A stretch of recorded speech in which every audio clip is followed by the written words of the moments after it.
Welcome to the Explainer. So today, we're diving straight into a journey that thousands of aspiring aviators kick off every single year. And that's the path from 0 hours to earning a private pilot certificate. Now, it's an incredibly rewarding process, right?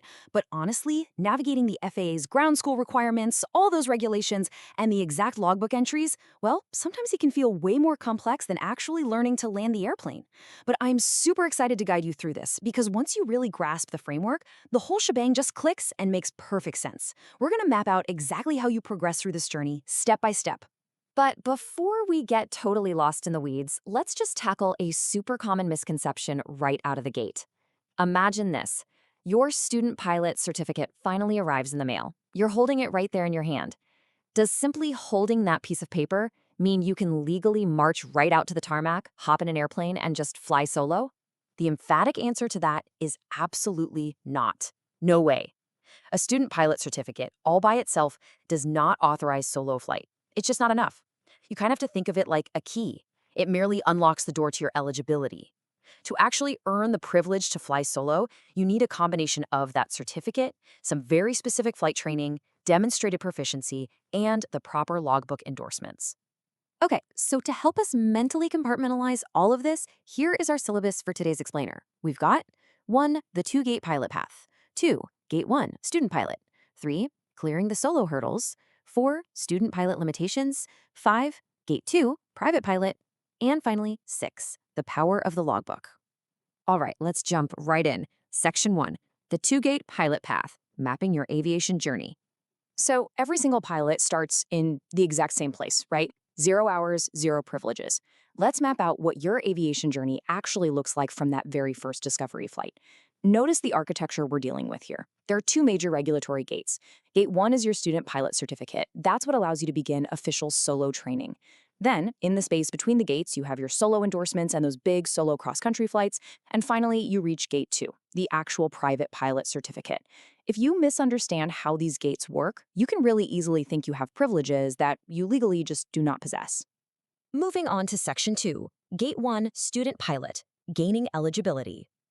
To pass through that very first gate and even be eligible for a student pilot certificate, you've got to hit a few basic steps. First off, the minimum age is 16 for airplanes, though actually it's 14 if you're flying a glider or a balloon. Second, you absolutely must be able to read, speak, write, and understand the English language. And third, you have to submit an application. In the real world, this is pretty much always done online through the FAA's ICRA system, usually sitting right there with your instructor. But hey, here's a really crucial takeaway. You don't actually need this certificate just to begin dual flight training with your instructor. You can totally take lessons before holding it. It only becomes legally essential before you act as pilot in command during a solo flight. All right, Section 3, clearing the solo hurdles, earning the authority. So you've got the certificate in hand. Awesome. But before you fly solo, you have to conquer a real triad of prerequisites. First, you have to complete the pre-solo knowledge test. Your instructor administers and grades this, and you'll review any incorrect answers together. Second, you have to receive and log the required pre-solo flight training. And we're not just talking takeoffs and landings here. This includes stalls, emergency procedures, simulated engine outs, the works. Third, your instructor has to make a formal proficiency determination. They are officially judging that you are safe to fly that specific make and model completely alone. Oh, and before you ever act as pilot in command, you also absolutely need your medical certificate or an FAA acceptable alternative, a valid photo ID, and most importantly, that 90 days solo logbook endorsement. And that brings us to solo endorsements, where the rules get incredibly specific. Your day solo endorsement is aircraft specific, meaning it's tied to the exact make and model you fly. And it's strictly valid for only 90 days. If it expires, you are grounded until an instructor renews it. Plus, a daytime solo endorsement does not authorize night solo. No way. Night solo requires specific night training, takeoffs and landings at night, and a totally separate endorsement. The exact same logic goes for solo cross-country. It is never just blanket permission to go anywhere you want, anytime you want. Your instructor has to review your specific route, your weather briefing, your fuel planning, and then they endorse that specific flight plan. Which leads us to Section 4, Student Pilot Limitations, Flying in a Controlled Environment. Because even after you've conquered all those hurdles and earned that solo endorsement, you are still operating within a highly controlled environment. As a student pilot acting as pilot in command, you are strictly prohibited from carrying passengers. You can't carry property for compensation or hire, you can't fly in furtherance of a business, and international flights, yeah, those are generally totally off the table. On the operational side of things, you must have at least 3 statute miles of visibility during the day, 5 statute miles at night, and you have to maintain visual reference to the surface at all times. And ultimately, you have to obey any additional specific limitations your instructor writes directly into your logbook. All right, Section 5, Gate 2, Private Pilot, the final hurdle. Once you've mastered flying within all those strict limitations, you're finally ready to approach our second major milestone. This is the big shift from a student to a fully fledged private pilot. Now, when people talk about getting their private pilot certificate for a single-engine airplane, you are almost always going to hear this magic number, 40 hours. It's the regulatory minimum flight time, but I want to immediately burst that bubble a little bit. You cannot just fly around aimlessly for 40 hours doing whatever you want and expect to get your certificate. The real requirement is the incredibly precise recipe of experience packed inside those 40 hours. Out of that 40-hour minimum, you need at least 20 hours of flight training with an instructor and at least 10 hours of solo flight training.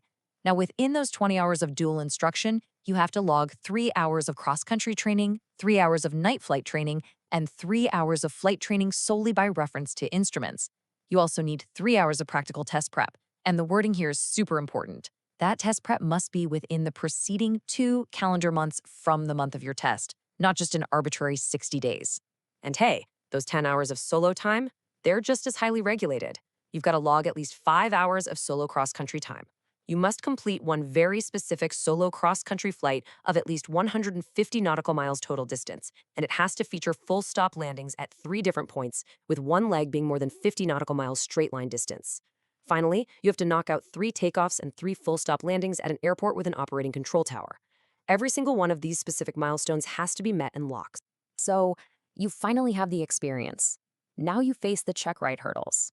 Before you can even sit for your tests, your instructor has to provide 2 absolutely critical endorsements in your logbook.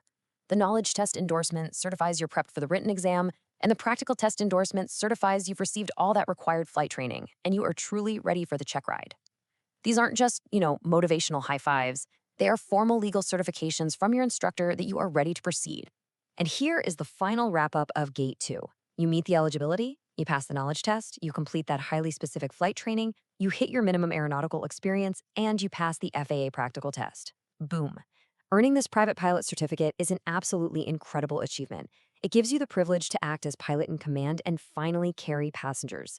But keep in mind, a private pilot generally cannot fly for compensation or hire. Private really means private privileges, right? It's not a commercial certificate. Bringing us to our final section, Section 6, the power of the logbook, proof of privilege. Let's tie this entire explainer together right now. Here is the absolutely crucial takeaway. Certificates create your eligibility, but your endorsements and your logbook entries, they create your legal authority. Living right there between Gate 1 and Gate 2 is your logbook. Every training event, every solo flight, every cross-country, every night landing, it all lives there. Do not treat these endorsements as just annoying paperwork. Actually, scratch the idea that your logbook is a diary or scrapbook of memories. It is a vital, binding legal document. The certificate only tells part of the story, but your logbook is what proves the rest. Which brings us to the end of our journey today and leaves us with one final, pretty vital question you should ask yourself as you pursue your aviation dreams. Is your logbook ready to prove you have the legal authority to take flight? Thank you so much for joining me on The Explainer today. Keep studying hard, fly safe, and I'll see you next time.